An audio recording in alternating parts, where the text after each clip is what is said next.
शरणाभवतु शरणो भुनक्तु शरीरं कर्वावहै तेजस्विनावधीतमस्तु मा विद्विषावहै। ओम शांति शांति शांति।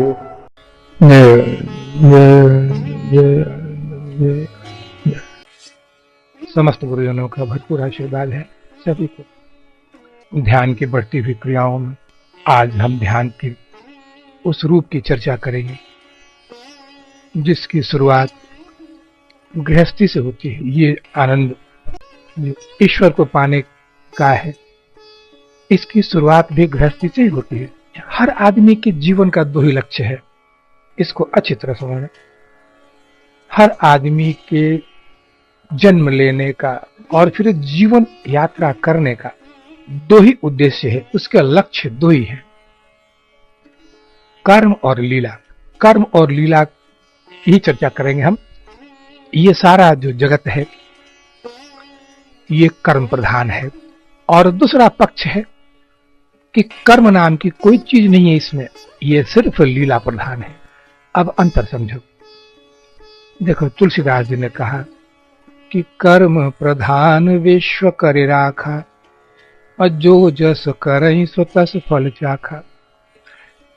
यानी व्यवहारिक रूप में ये सारा संसार है, ये सिर्फ कर्म प्रधान है।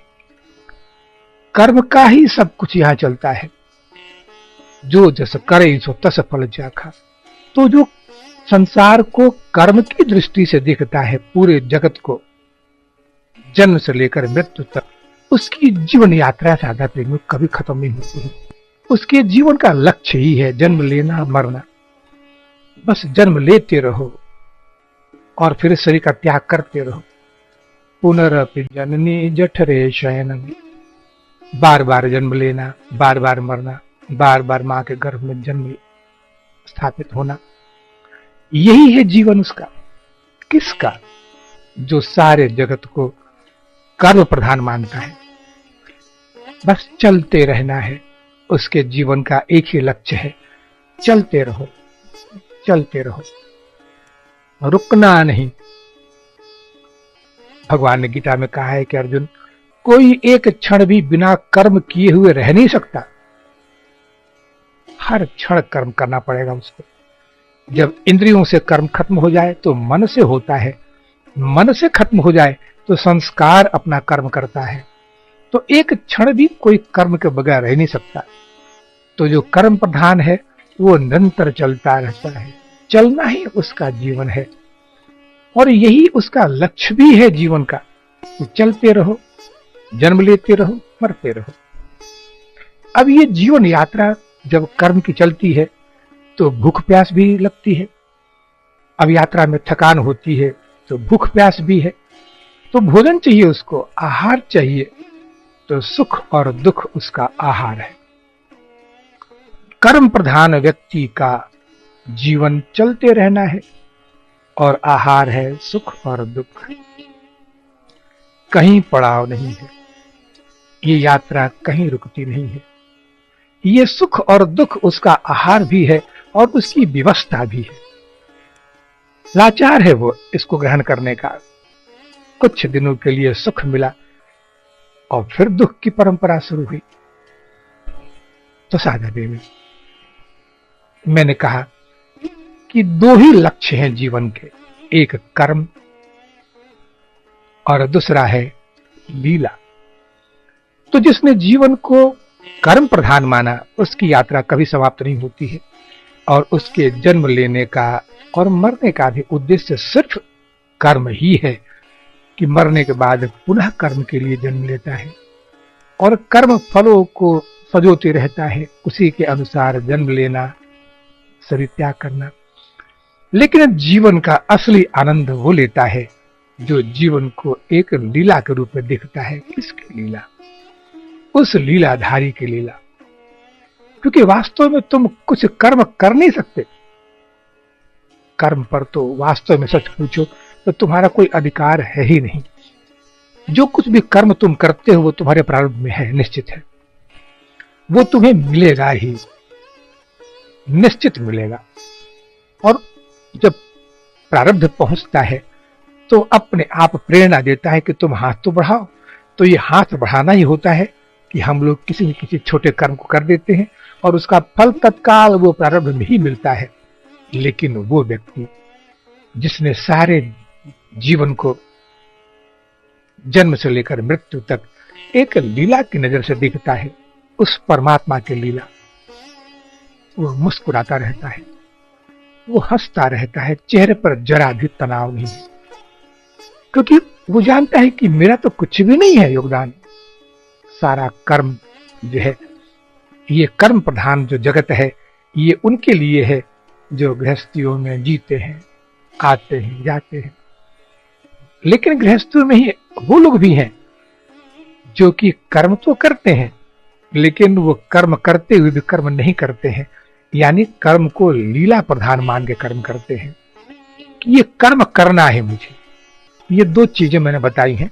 अब पहले हम लोग इसकी व्याख्या करते हैं कर्म प्रधान की। कर्म क्या है जीवन में, कैसे कर्म के लिए तुम विवश होते हो, तुम रह नहीं सकते बगैर कर्म किए एक क्षण भी।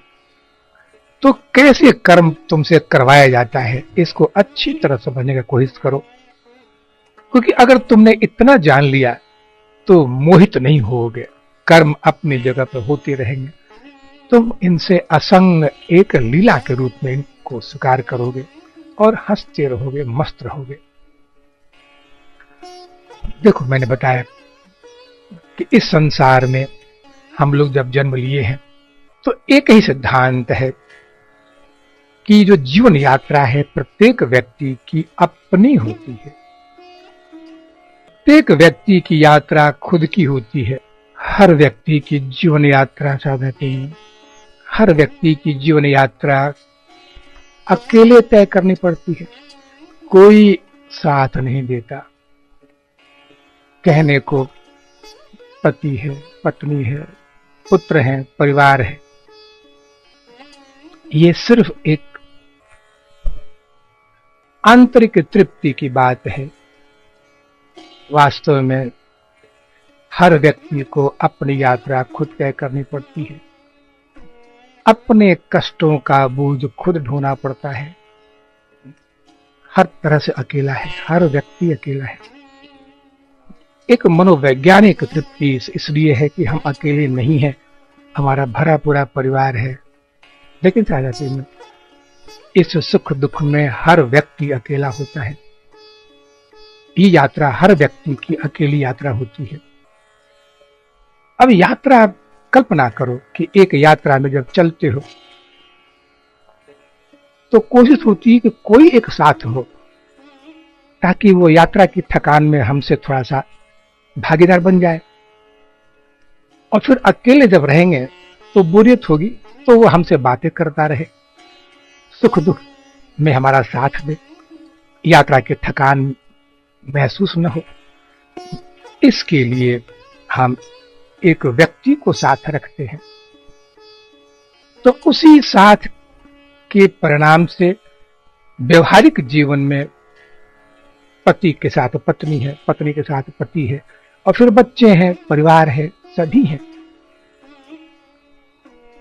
और इसी यात्रा को अगर जीवन यात्रा के रूप में लो तो मन वही एक साथी है। तुम्हारा मन जो होता है वो वही साथी है जो जीवन भर हमारे साथ होता है। तो साथी दो तरह के होते हैं, याद रखना है साथियों को। दो ही साथी हैं हमारे, एक ईश्वर और दूसरा मन। या तो तुम अपने जीवन का साथी ईश्वर को बनाओ, अगर ईश्वर को नहीं बना सकते तो मन तो है ही तुम्हारे साथ में। तो जब एक कर्म प्रधान है, एक लीला प्रधान है, तो इस जीवन में जिसको कि कर्म प्रधान जीवन कहते हैं, इसमें मन तुम्हारा साथी होता है। और मन का काम है सुंदर सुंदर कल्पनाएं करवाना, सुंदर सुंदर दृश्य दिखाना, अलबेली कल्पनाओं में तुमको डुबो के रखना। क्योंकि मन जानता है कि तुम परमात्मा स्वरूप हो, तुम वही ईश्वर के अंश हो। और तुमने अपने स्वरूप से खुद को जब अलग किया है तो उसके सामीप्य के संस्कार तो तुम में हमेशा मौजूद हैं।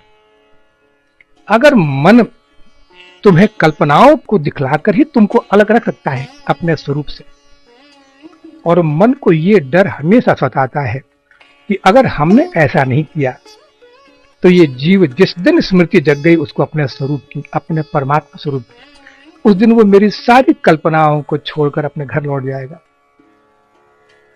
तो ये मन साथ देता है और हमें नाना प्रकार की कल्पनाओं में, विषय वासनाओं में डुबो कर रखता है ताकि हमको उस परमात्मा की इच्छा न जगे, उस परमात्मा की स्मृति न जगे जो हम स्वयं उसके अंश हैं।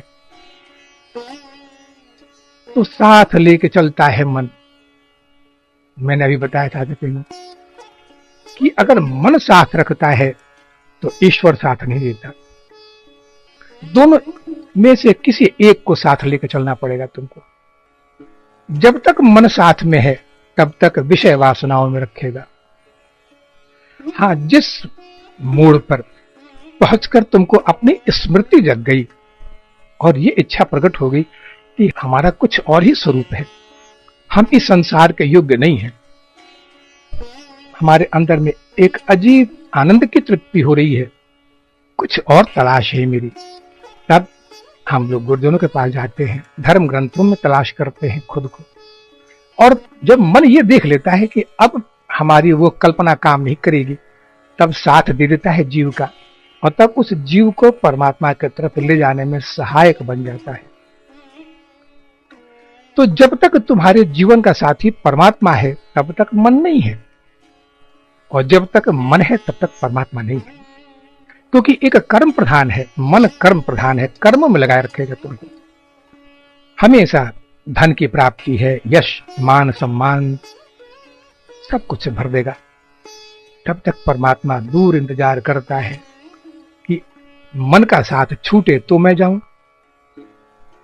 तो साथ में ये दोनों चीजें जो मैंने बताया है कि कर्म और लीला, इसका सबसे बड़ी विडंबना ये है कि दोनों एक साथ नहीं चलती हैं। जब तक कर्म चलेगा तब तक लीला का दर्शन नहीं होगा। जब तक संसार में कर्म करते हो, मान सम्मान प्रतिष्ठा धन दौलत, तब तक लीला का आनंद नहीं ले सकते। वो लीलाधारी की लीला जिसमें कि सर्वत्र परमात्मा होता है, सर्वत्र उसके दर्शन होते हैं, इसका आनंद नहीं ले सकते। और जिस दिन तुमने लीला का आनंद लेना शुरू कर दिया उस दिन कर्म से वंचित हो जाओगे। अब कर्म करने के लायक नहीं रहोगे, क्योंकि जिस आनंद में तुम डूब चुके हो इसमें कर्म की प्रधानता खत्म हो जाती है, कर्म नहीं होगा तुमसे। तो वास्तविक जीवन जो जीने वाला हो, जो आनंद का लाभ करना चाहता है, वो लीला प्रधान होता है। लेकिन संसार में सुखों को पाने वाले कर्म प्रधान होते हैं। अब ये कर्म और लीला की व्याख्या बड़ी विलक्षण लीला है। और तुमको एक महाभारत की छोटी सी कथा सुनाता हूं। महाभारत में अश्वमेध पर्व है। अश्वमेध पर्व, इसके अंतर्गत एक छोटी सी कथा आती है। कथा में है कि एक ब्राह्मण देवता थे और ध्यान और समाधि में उनकी सिद्धि हो चुकी थी। दिन रात ध्यान में डूबे रहते थे, सिर्फ ध्यान के उस आनंद में, उस लीला का आनंद लेते थे। आंखें बंद करते और परमात्मा की इस लीला को जो संसार में घटित हो रही है वो, और जो अंदर में चल रही है, दोनों का आनंद लेते थे। और तब घंटों बीत जाते, कभी कभी 2-2 दिन तक ध्यान में पड़े रहते। अब जब घर का व्यक्ति ब्राह्मण ऐसे हों, अब उनको अपने न खुद के खाने पीने की सुध-बूझ रहती, न परिवार की, न कैसे धन आएगा, इसकी चिंता जब नहीं होती है तो गृहिणी पर बड़ा भारी पड़ता है ऐसा चीज। अब गृहिणी थी ब्राह्मणी, अब बड़ी दुखी रहती थी ब्राह्मणी। अब बड़ी चिंता होगी ब्राह्मणी को कि क्या होगा इस परिवार का, क्या भविष्य होगा मेरा। और एक दिन ब्राह्मणी ने बड़े धैर्य के साथ में ब्राह्मण देवता से एक प्रश्न किया, पूछा, अनुमति ली उसने कि नाथ एक प्रश्न पूछना चाहती हूँ। ब्राह्मण ने कहा कि पूछो प्रिय, क्या जानना चाहती हो? ब्राह्मणी ने कहा कि मैंने सुना है कि पति के कर्मों के अनुसार जिस लोक की प्राप्ति होती है उस लोक में पति के साथ पत्नी को भी प्राप्त होता है। वो लोक पति के कर्मों के अनुसार प्राप्त लोक, यही इस पर पत्नी का अधिकार होता है। लेकिन आपकी तो कर्मों में विरक्ति है, आप कर्म करते नहीं हैं, दिन रात भगवान के उस लीला के आनंद में डूबे रहते हैं, कर्म आपसे नहीं होता है, तो परिवार की स्थिति बिगड़ती है। और कभी अगर कहीं से धन मिल जाता है दान पुण्य में, तो आप उस धन को भी दूसरों के परोपकार में लगा देते हो, दूसरों के परोपकार में। तो अभी सवाल यह है कि आप कर्मों से विरक्त हो चुके हो, कर्मों में आपकी आसक्ति नहीं है। और ग्रंथों ने लिखा है, धर्म ग्रंथों ने, कि पति के कर्मों के अनुसार जिस लोक की प्राप्ति होती है उस लोक की ही पत्नी हकदार होती है। तो हे स्वामी, मुझे ये बताने की कृपा करें कि मेरा भविष्य क्या होगा, मैं कहां जाऊंगी? आप तो लीला का आनंद ले रहे हैं, लीला के जिस लोक में आप रमण करते हैं उसमें आप होते हैं और आपके परमात्मा होते हैं। लेकिन व्यवहारिक जगत जो कर्म प्रधान है, ये मुझे देखना पड़ता है, ये कर्म प्रधान है। और लीला की कोई भी वस्तु वहां से निकलकर इस संसार में नहीं आती है। यहां धन चाहिए, यहां व्यवस्था चाहिए, तब परिवार चलता है। तो मेरा क्या हो गया? बड़ा मार्मिक प्रश्न पूछा था ब्राह्मणी ने। ब्राह्मण देवता पत्नी को पास बैठाए हैं बड़े प्रेम से। उन्होंने कहा कि हे देवी, बहुत अच्छा प्रश्न किया तुमने, तो चलो इसका उत्तर भी सुनो। अगर तुम ये मानती हो, उस ब्राह्मणी ने एक प्रश्न ये भी कहा कि आप तो जानते हैं कि मैं पूर्णतः आप पर ही निर्भर हूं, पूर्ण समर्पित हूं आप पर आश्रित हूं मैं। तो आप पर आश्रित हूं और आप कर्म करते नहीं, तो फिर मेरी क्या गति होगी? तो इसका उत्तर उन्होंने दिया कि अगर तुम वास्तव में मुझ पर आश्रित हो, सच्चे दिल से आश्रित हो, तो किस बात की चिंता? तुम्हें चिंता का कोई कारण नहीं है।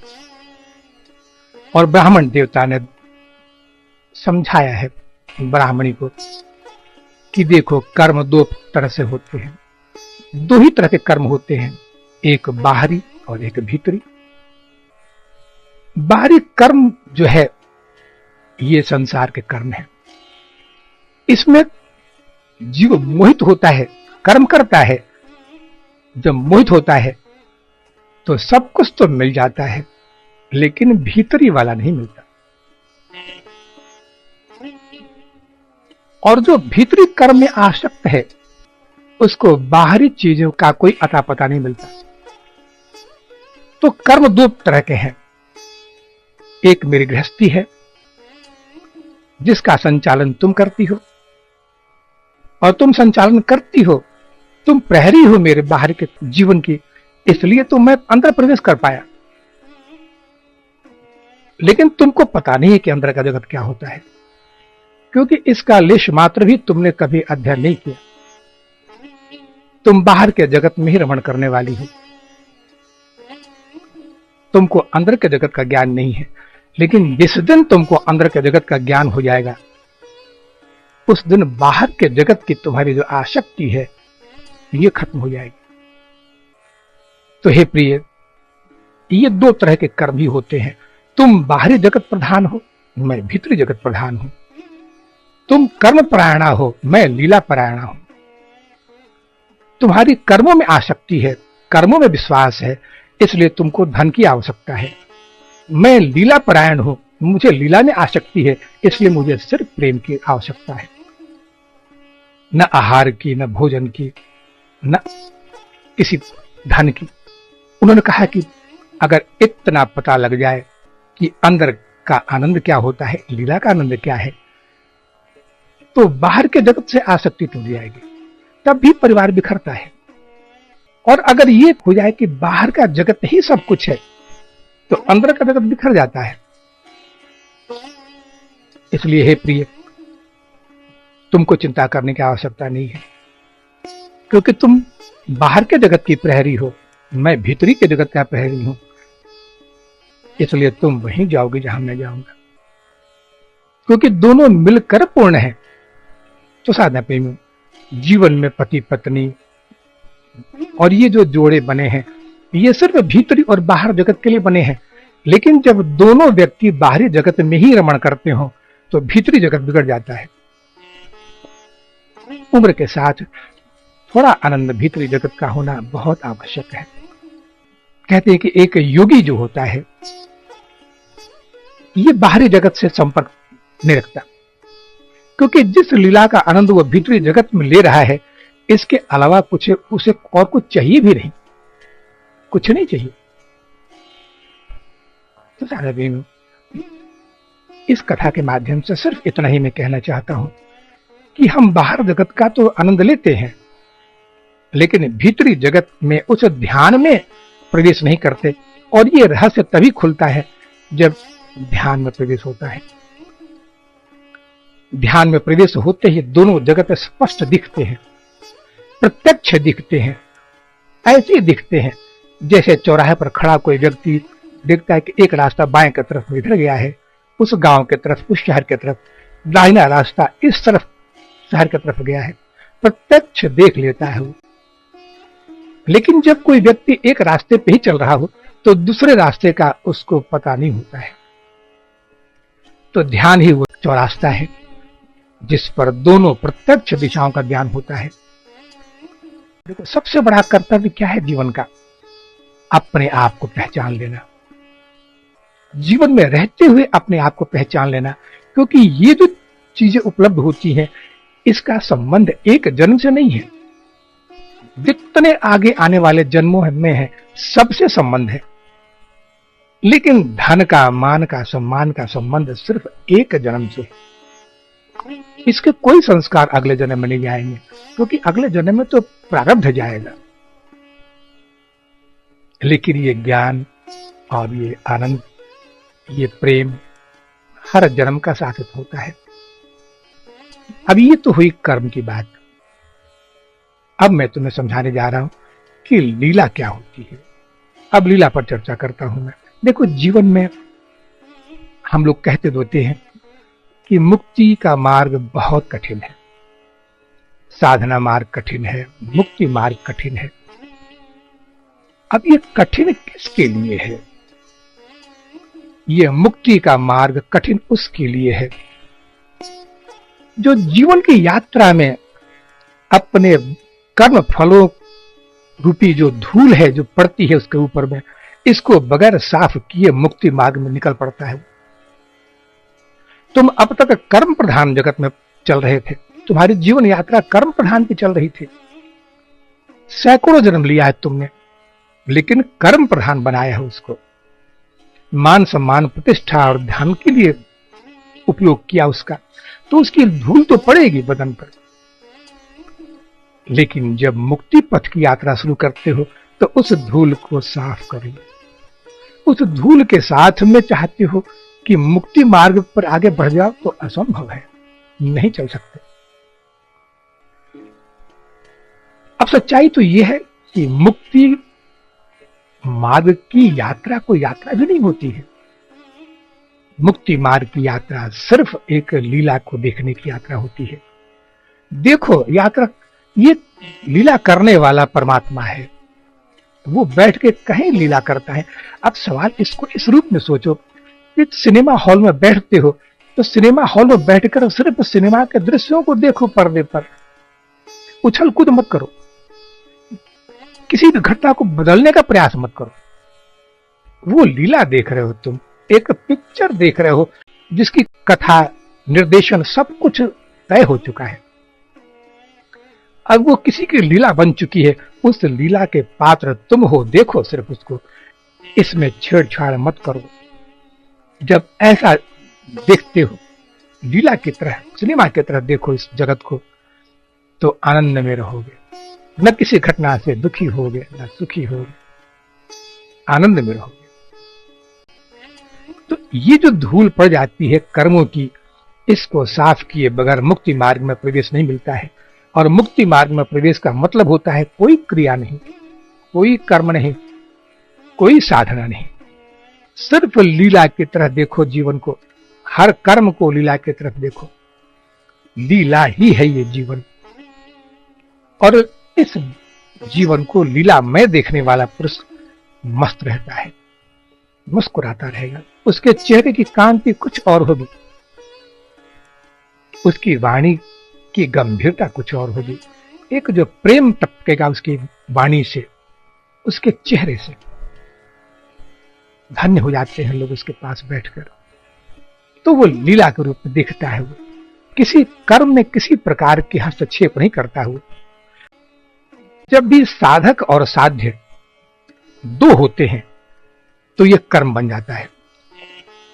जैसे तुम्हारे सामने जलेबी रखी हुई है, अब तुमने देखा कि मैं अलग हूं, जलेबी अलग है, मैं अलग खड़ा हूं और जलेबी सामने कढ़ाई से निकल रही है, तो दो अलग हो गए। तो तुम्हारे मन में हमेशा उसको खाने की इच्छा जग जाएगी, ये कर्म बन गया। अब जलेबी अलग है और तुम अलग हो, तो ये कर्म बन गया। अब तुम हमेशा उसको खाने की इच्छा प्रकट करोगे। अब बंध गए तुम, अब फंस गए। अब ये जो उसको जब तक खाने लोगे तब तक तृप्ति नहीं मिलेगी, ये एक वासना बन गई।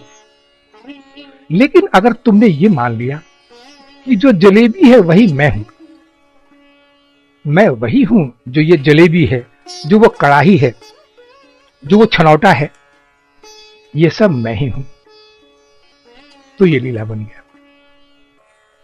अब कौन किसको खाएगा? खाने वाला कौन है? वही जिसको खा रहा था, खाने की इच्छा प्रकट कर रहा था। यानी हमसे अलग कुछ भी नहीं है, तो लीला बन गया। ऐसे तुम संसार के पदार्थों को अपने से अलग मानते हो कि धन अलग है, मकान अलग है, संसार के वस्तुएं अलग हैं, पत्नी अलग है, मैं अलग हूं, तो भोग की इच्छा जगेगी, तब बंध गए तुम, अब फंस जाओ, क्योंकि कर्म बन गया अभी। लेकिन अगर तुमने ये मान लिया कि ये सारा जगत ईश्वर में ही है, चाहे मैं हूं या मेरी पत्नी है या ये धन दौलत है, ये सब कुछ ईश्वर में है, तब कौन किसका भोग करेगा? सब तो एक ही है। अब ये लीला बन गई। अब ये आनंद देगा तुमको, मस्त आनंद देगा, अंदर से तृप्त हो जाओगे। साधना सर्वत्र वही एक ही सत्ता है और वही मैं हूं, मुझसे अलग कोई सत्ता नहीं है। तब यही लीला है। इस लीला का आनंद लेने वाला योगी होता है। वो कभी आसक्त नहीं होता कर्मों में। कर्मों में आसक्त होते ही जीव बनता है, बंधन होता है, क्योंकि कर्म बन गया। देखो, एक बड़ी विलक्षण चीज होती है संसार में। अब इसको इस दृष्टांत के अनुसार समझो तो बात समझ में आती है। ये शरीर एक वृक्ष है, ये तो धर्म ग्रंथों में कहा है, ये उपनिषद की चीज है। दो सुपर्णा सयुजा सखाया, ये शरीर एक वृक्ष है और इस वृक्ष में एक घोंसला है जिसका नाम हृदय है। तो हृदय एक घोंसला है और उस घोंसले में दो जीव निवास करते हैं, जीव और ईश्वर। तुम अपने को जीव मानते हो, तो ईश्वर और तुम दोनों साथ निवास करते हो। लेकिन एक करता है और दूसरा लीला को देखने वाला है। अच्छी तरह समझो इसको। इस हृदय में तुम अपने परमात्मा के साथ ही हो, जरा भी दूरी नहीं है। जहां तुम बैठे हो वहीं परमात्मा बैठा है, उसी हृदय गुफा में, उसी हृदय के इस घोंसले में। लेकिन चेतन होने के नाते दोनों ही अनादि हैं, अनंत हैं, और दोनों ही इनका न कभी विनाश हुआ है न होगा। तो दोनों चेतन हैं, इसलिए दोनों सखा हैं। दोनों में से कभी कोई मिटता नहीं है। लेकिन अंतर सिर्फ इतना ही है कि एक सारे जगत को कर्म प्रधान मान के सुख और दुख का भोग करता है, रोता है, बिलखता है सारा जीवन, और दूसरा लीला की दृष्टि से देखकर हंसता रहता है, मना करता है उसको कि सखा मत फंस इसमें, ये कर्म प्रधान है, रोएगा एक दिन। लेकिन जीव वो है जो कर्म प्रधान बनकर कर्म को करता है और सुख और दुख का भोग करता है। लेकिन ईश्वर वो है जो साक्षी है कर्मों का। हरे तो पावेक मूल दासान दास भवत निभूय मनः स्मरेतास पते गुणास्ते गृहीत्वाक कर्म करोतु काय नाक पृष्ठं न च पारमिष्ठं न सर्वभौमं नरसाधिपत्यं न योगसिद्धि पुनर्भवं वा समञ्जसत्वा निर्हय्यकरं च अजातपक्षा इव मातरं खगा स्तम्यं यथा मत्सतरार्थधारता प्रियं प्रियेव विसितं दुषणा मनोविन्दाक्षिदिदृच्छते त्वां ममोत्तमशोक जनेश सख्यं संसारचक्रे भ्रमतः सकर्मभिः त्वन्मायात्मा मद्वार्गे स्वशक्तिचित्तस्य ननाथ भूयात् अहं हरितो पादेकमूल दातारुदास भवतो देवूय। जय आनंद, जय आनंद, जय आनंद, जय आनंद।